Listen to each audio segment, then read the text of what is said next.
নতুন করে 2005-এর পুরস্কার প্রদান অনুষ্ঠানের দ্বিতীয় পর্বে আপনাদের স্বাগত জানাচ্ছি। ১৯ বছর পর ফিরল বাংলাদেশ টেলিভিশনের শিশু কিশোরদের প্রতিভা অন্বেষণ প্রতিযোগিতা নতুন করি। রোববার ২০২৫ সালের জন্য আগ্রহী প্রার্থীদের রেজিস্ট্রেশন কার্যক্রমের আনুষ্ঠানিক উদ্বোধন করেন তথ্য ও সম্প্রচার উপদেষ্টা মোহাম্মদ মাহফুজ আলম।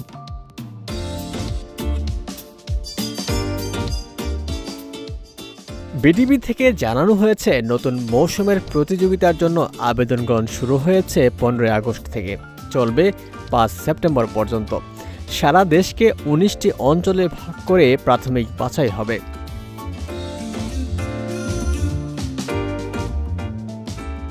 বাছাই পর্ব শেষে বিজয়ীরা অংশ নেবেন মূল প্রতিযোগিতায়।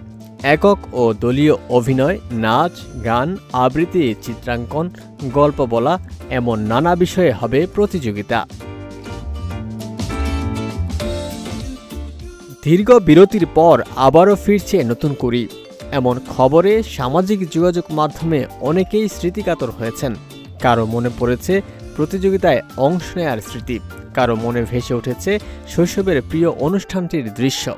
ফেসবুকে অনেকেই ছবিও শেয়ার করেছেন।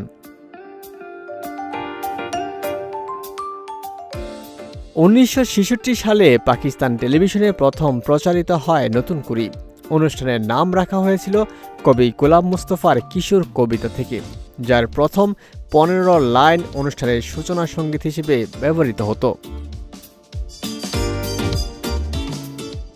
১৯৭৬ সালে মোস্তফা মনোয়ারের প্রযোজনায় শুরু হওয়া নতুন করি ২০০৬ সাল পর্যন্ত চলে। বছরের পর বছর এই অনুষ্ঠান দর্শকদের সামনে হাজির করেছে বহু প্রতিভাবান শিল্পী। আর্থিক সংকট ও পরিস্থিতির কারণে অনুষ্ঠানটি বন্ধ হয়ে যায়। এরপর ২০২০ সালে অনুষ্ঠানটি পুনরায় শুরু করার পরিকল্পনার খবর প্রকাশিত হলেও করোনা মহামারীর কারণে তা সম্ভব হয়নি। এবার এর প্রত্যাবর্তনের খবরে উচ্ছ্বাস ছড়িয়েছে দর্শকদের মধ্যে। ওমর ফারুক, ঢাকা প্রকাশ।